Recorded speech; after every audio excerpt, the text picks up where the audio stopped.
You tell yourself you're being responsible with money. You pay your bills on time. You don't buy anything too crazy. Maybe you even have a savings account technically. But somehow, at the end of every month, you're in the exact same place. The balance barely moves. The goals stay out of reach. You watch other people take vacations, buy homes, talk about investments, and you wonder what they know that you don't. Here's what's actually happening. It's not that you're bad with money. It's not that you don't make enough, though that might also be true. It's that you've developed a set of habits that feel completely normal. Habits that millions of people share, but that quietly drain your financial future without ever triggering an alarm. These aren't dramatic mistakes. You won't see them coming. They don't feel like problems while you're doing them. They feel responsible, reasonable, like what everyone does. That's exactly why they work so well at keeping you broke. This video breaks down 11 money habits that are keeping you poor. Some of these will sting a little. You might recognize yourself in more than one, maybe more than five. That discomfort is the point, because once you see what you're doing, you can finally stop doing it. Let's get into it. Paying yourself last. Here's how most people handle a paycheck. The money lands in their account. Rent comes out, utilities come out, the car payment, the phone bill, the subscriptions, the minimum payments on credit cards, all of it gets handled first. Then comes the social stuff. Dinners, drinks, that concert ticket everyone's buying, whatever's trending this week. And then at the very end, whatever's left over supposedly goes to savings, except nothing is ever left over. There's always another expense, always something that feels necessary, always a reason why this month isn't the month to finally start saving seriously. This is paying yourself last, treating your future as an afterthought that gets funded with scraps. The problem isn't discipline. The problem is sequence.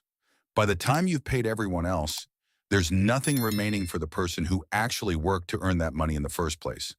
Wealthy people do the exact opposite. The moment income arrives, a percentage moves immediately into savings and investments automatically. Before they see it, before they can spend it, before lifestyle has a chance to consume it. This isn't about willpower, it's about architecture. When saving happens first, you adjust your spending to whatever remains. When saving happens last, you adjust your saving to whatever remains, which is nothing. Treat saving like a bill that gets paid first, not last, not whatever's left. First 10% minimum. Automate it so it happens without your involvement. Put it in a separate account you don't check regularly, so you're not tempted to dip into it. When you pay yourself last, you guarantee yourself nothing. When you pay yourself first, you guarantee yourself a future. Join spending to save. You bought those shoes because they were 40% off. You grabbed 3 of something you only needed 1 of because it was buy 2, get 1 free. You clicked checkout on Prime Day for items that weren't even on your radar until the sale notification popped up. This is spending to save, one of the most effective psychological traps in modern marketing. The logic feels airtight. If something normally costs $100 and you get it for $60, you saved $40, right? Wrong. You spent $60. The $40 you saved never existed. It was a number on a screen designed to make you feel like you won something. You can't deposit savings from a purchase into your bank account. The only money that counts is money you actually keep. You save 100% of the money you don't spend at all. Sales exist because they work. They create urgency. They generate fear of missing out. They manufacture a deadline that forces a decision before you've had time to think clearly. They transform browsing into buying, and they're most effective on people who believe they're being smart by hunting for deals. The Sephora sale, Amazon Prime Day, Black Friday, clientele events, flash sales, limited time offers. All of them operate on the same principle. Make you feel like waiting costs more than buying. If you weren't planning to buy something before the sale started, if you weren't willing to pay full price for it, then the discounted price isn't a bargain. It's just a smaller amount of money you didn't need to spend. The best deal is the one you don't take, not tracking where your money actually goes. Ask most people how much they spend on food each month, and they'll guess. Ask how much goes to subscriptions, and they'll hesitate. Ask for a complete picture of their monthly expenses, and they'll change the subject. This is flying blind. You can't control what you don't measure, and when you don't measure spending, spending controls you. The discomfort of tracking is real. Seeing numbers in black and white forces honesty. You can't hide from $200 in DoorDash charges when they're staring back at you in a spreadsheet. You can't pretend the subscription creep isn't happening when the total reaches $90 for services you barely use. You can't ignore the gap between what you think you spend and what you actually spend. That discomfort is exactly the point. Most people avoid tracking because they don't want to know. Knowing creates accountability. Knowing removes the comfortable vagueness that lets bad habits continue unchallenged. It's easier to stay in the fog than to confront what's actually happening. Until you know precisely what comes in and what goes out, you cannot make intelligent decisions about your money. You're reacting instead of planning. You're surprised at the end of every month instead of in control from the beginning. You're hoping things work out instead of engineering an outcome. Track everything for 1 month. Every coffee, every impulse purchase, every automatic charge you forgot was happening. Every rounded up tip, it's only $5 that you dismissed as irrelevant. The picture that emerges will be uncomfortable, and it will show you exactly where your money has been disappearing. Lifestyle creep. You got the raise. Finally, more money hitting your account every 2 weeks. You worked hard for it. You deserve to enjoy it. So you upgrade the apartment, get a nicer car, start eating out more often, take better vacations, upgrade your wardrobe, maybe move to a neighborhood that better reflects your new income. After all, you can afford it now. 6 months later, you realize something unsettling. You're making more than ever, and you feel exactly as broke as you did before. The bank balance looks the same. The financial stress hasn't changed. The goals remain equally out of reach. The only difference is that your baseline expenses have risen to consume everything the raise was supposed to provide. This is lifestyle creep. Your spending rises automatically to match your income. Luxuries quietly transform into necessities. The nicer apartment stops feeling nice and starts feeling normal. The restaurants become routine. The lifestyle that felt like a reward becomes a new floor you can't easily drop below. Here's the trap. Once you've inflated your lifestyle, deflating it feels like failure. Feels like going backward. Feels like admitting you overextended. So you stay trapped at a higher spending level, running faster just to stay in place, or worse, going into debt to maintain a standard you never actually secured. The raise was supposed to change your financial trajectory. Instead, it changed nothing because you spent the difference instead of saving or investing it. The opportunity came and went, absorbed entirely by upgraded consumption. Lifestyle upgrades aren't inherently bad, but they should happen slowly, deliberately, after your financial foundation is secure. Not immediately, not automatically, not at the expense of everything you're trying to build. Using credit cards as a crutch. You swipe now, you'll figure it out later. By the time the bill comes, you'll have been paid again. It'll work out, except it keeps not quite working out. The balance rolls over, interest compounds. The debt grows slowly enough that you don't panic, but steadily enough that you never escape. 1 month, you almost pay it off, then something comes up and you're back where you started. Over 60% of Americans carry credit card debt. The average balance exceeds $5,000. Average interest rates sit above 20%. That means if you're only making minimum payments, you're not paying down debt, you're paying the bank for the privilege of owing them money indefinitely. Credit cards aren't evil. They offer convenience, fraud protection, and sometimes meaningful rewards. But they become deadly when they function as a crutch, a way to spend money you don't have while telling yourself you'll have it later. The psychological problem runs deeper than the math. Credit cards separate the pain of payment from the pleasure of purchase. You get the item now. The discomfort happens weeks later, diluted across a statement full of transactions you barely remember. You tap your phone, wave your watch, click one button, and the money feels fake, abstract, not quite real. This broken feedback loop makes overspending feel painless in the moment, which is exactly why it's so easy to keep doing. A simple rule fixes this. If you can't pay for it in full today, you can't afford it. The credit card is for convenience, not for extending your budget beyond what actually exists. Use it like a debit card, only spending what you already have sitting in your account, and the crutch becomes a tool instead of a trap. Buying for your fantasy self. Your closet is full of clothes you never wear. Exercise equipment gathers dust in the corner. Books stack up unread. Supplies for hobbies you haven't touched in months take up space you don't have. That guitar, those running shoes, the elaborate kitchen gadgets still in their packaging. This is fantasy self-spending, buying for the person you imagine becoming instead of the person you actually are. The fantasy self runs marathons, so you bought the running shoes. The fantasy self cooks elaborate meals, so you bought the expensive cookware. The fantasy self reads a book a week, so you bought novels that now function as furniture. The fantasy self is sophisticated and cultured, so you bought things that sophisticated cultured people supposedly own. The purchases feel aspirational, forward-thinking, like investments in a better version of yourself. But the better version never quite materializes, and you're left with expensive proof of intentions that went nowhere. Fantasy self-spending isn't always bad. Sometimes you need to invest in the gear that supports a genuine transformation you're committed to making. Dress for the job you want. Prepare for the life you're building. That's valid.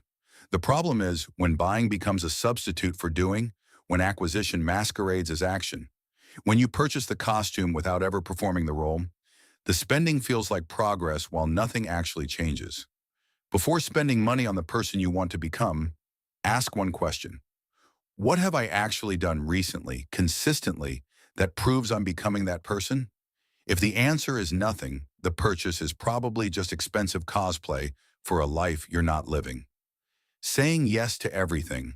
The dinner invitation comes. You're trying to save money, but you don't want to be the person who can't hang. So you say yes. Then the weekend trip. Then the concert tickets.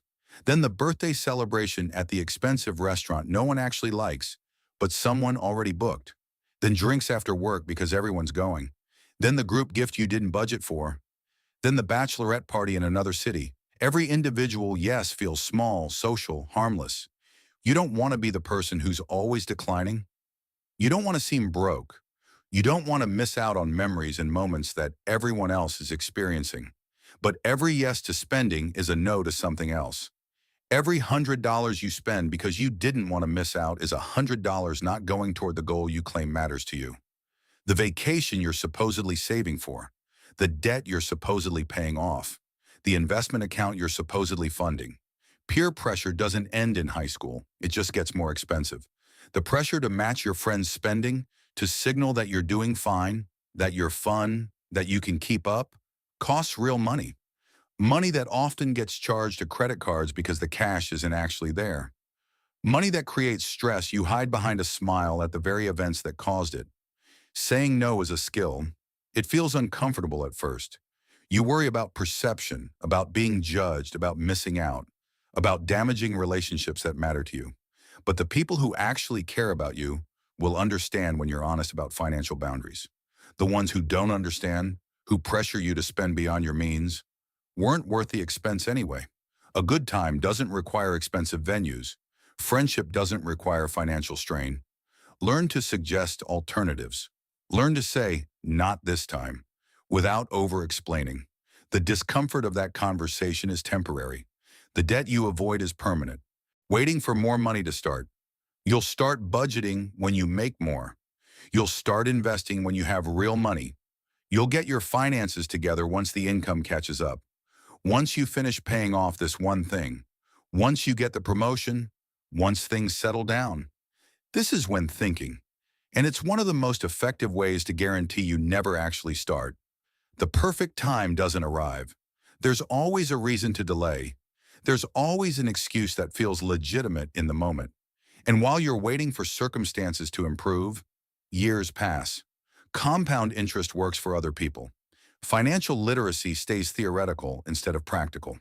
The gap between where you are and where you could be widens silently. Here's the truth. If you can't manage a little money, you won't magically manage a lot of money. The skills that matter, budgeting, tracking, prioritizing, saying no, thinking long-term, are built through practice. They don't appear automatically when a larger number hits your account. In fact, the opposite often happens. People who suddenly receive more income without having built those skills simply spend more.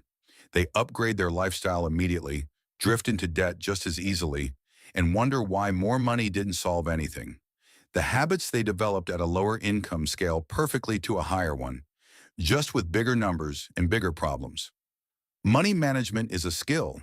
Like any skill, it develops through repetition, mistakes, and adjustment. Waiting for more money before practicing that skill is like waiting to be healthy before exercising. You have the logic exactly backward. Start now with whatever you have. The amount doesn't matter. The habit does.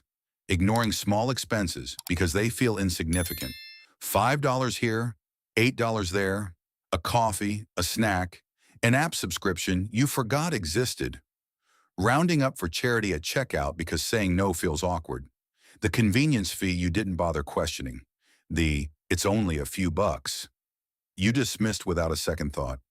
Each transaction is small enough to ignore, insignificant in isolation, not worth the mental energy of tracking or questioning, definitely not worth the social discomfort of being the person who cares about a few dollars. But small expenses compound the same way investments do, just in the wrong direction. $5 a day is $150 a month, $1,800 a year, $20,000 over a decade before you even account for what that money could have earned if invested instead. $30 in forgotten subscriptions is $360 annually for services you probably don't even remember signing up for. The coffee isn't the problem. The unawareness is the problem. When small expenses escape scrutiny because they feel trivial, they multiply without accountability.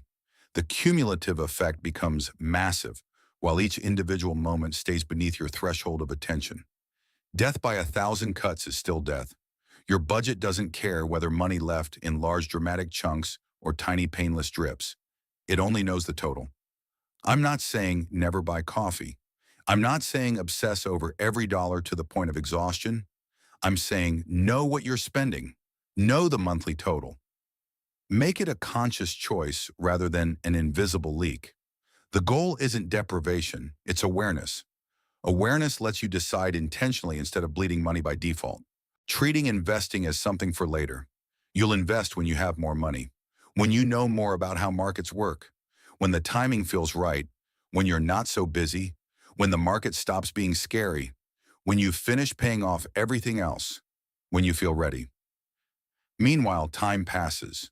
The most powerful wealth-building force in existence, compound interest, works for everyone except you, because you keep waiting for conditions to improve. Here's what waiting costs. Someone who invests $200 monthly starting at age 25 will have roughly $600 by 65, assuming average market returns. Someone who starts at 35 with the same monthly amount ends up with roughly $270,000. 10 years of delay cuts the outcome by more than half. The math is brutal because compound growth is exponential. Early money has decades to multiply. Late money barely has time to grow. The advantage of starting young is irreplaceable, and every year you wait is an advantage you'll never get back. The excuses feel reasonable in the moment. You don't know enough. You don't have enough. The market seems complicated. You'll get around to it. But reasonable excuses still produce real consequences. While you're waiting to feel ready, time, your single greatest asset, disappears. You don't need to be an expert. You don't need to pick individual stocks or time the market or understand complex financial instruments. A simple index fund that tracks the total market requires no special knowledge and has historically delivered average returns around 10% annually. Open an account. Set up automatic transfers. Let time do what time does. The longer you wait, the harder you'll have to work later. Start now, even if it's $50 a month. The habit matters more than the amount. Refusing to invest in financial knowledge. You'll spend $50 on dinner without blinking, $200 on shoes you might wear twice, $500 on a weekend trip you'll barely remember in 6 months, thousands annually on things that provide momentary pleasure and nothing more. But spend money or even significant time on learning how personal finance actually works. That feels optional, unnecessary, something you'll get around to eventually. This is the most expensive habit on this list. Financial illiteracy costs the average American over $1,000 per year in direct losses, fees paid, interest accumulated, preventable mistakes made, opportunities ignored.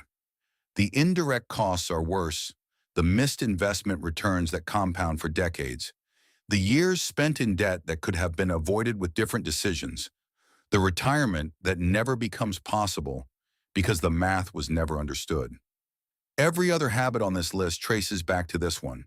You pay yourself last because nobody taught you to do otherwise.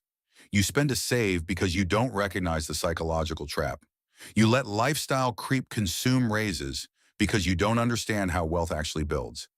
You wait to invest because it feels complicated and nobody showed you how simple it can be. You use credit cards as a crutch because the true cost of interest never became viscerally real. The patterns that keep people broke aren't random. They're predictable. They follow the same logic. They exploit the same gaps in understanding. And they continue indefinitely until knowledge interrupts them. The fix isn't complicated. It's just learning, genuinely learning how money works, how debt compounds against you, how credit scores are calculated and why they matter, how retirement accounts create tax advantages that most people ignore, how to budget without feeling restricted, how to invest without being an expert, how to build systems that make good decisions automatic. That knowledge exists, it's accessible, but you have to prioritize acquiring it the way you prioritize everything else that matters to you. Here's what ties all of this together. Every habit on this list has the same root cause. Somewhere along the way, nobody taught you how money actually works, so you defaulted to intuition, imitation, and whatever felt normal based on what you saw growing up. Paying yourself less feels normal because that's how everyone around you does it.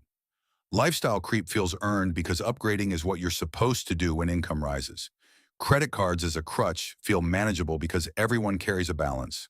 Waiting to invest feels reasonable because the market seems complicated and scary. Saying yes to everything feels necessary because you don't want to be left out. These patterns feel natural, but they're not neutral, they're expensive. They have costs that compound over years and decades. Every year you operate under financial defaults instead of financial literacy, you fall further behind where you could be. I made a complete breakdown of financial literacy that covers everything the school system never taught you.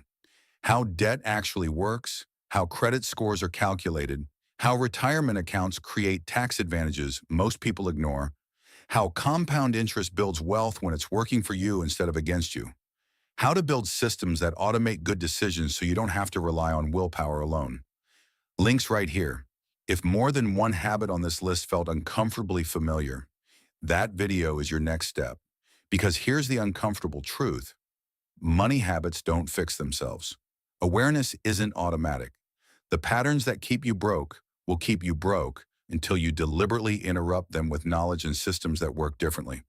You've now seen 11 of those patterns. You know what to look for. You've felt the discomfort of recognition, the "that's literally me" moment that means something needs to change. The question is what you do with that information. Keep doing what you've been doing and expect the same results. Stay comfortable in patterns that feel normal while they quietly cost you everything. Or start building the foundation that actually lets you keep, grow, and control the money you work so hard to earn. The habits that got you here won't get you there. Change starts when you decide the discomfort of staying the same finally exceeds the discomfort of doing something different. That decision is yours, and the best time to make it is right now. If this breakdown changed the way you look at your financial habits, please subscribe and like the channel. We are uncovering the economic truths that have been hidden for too long.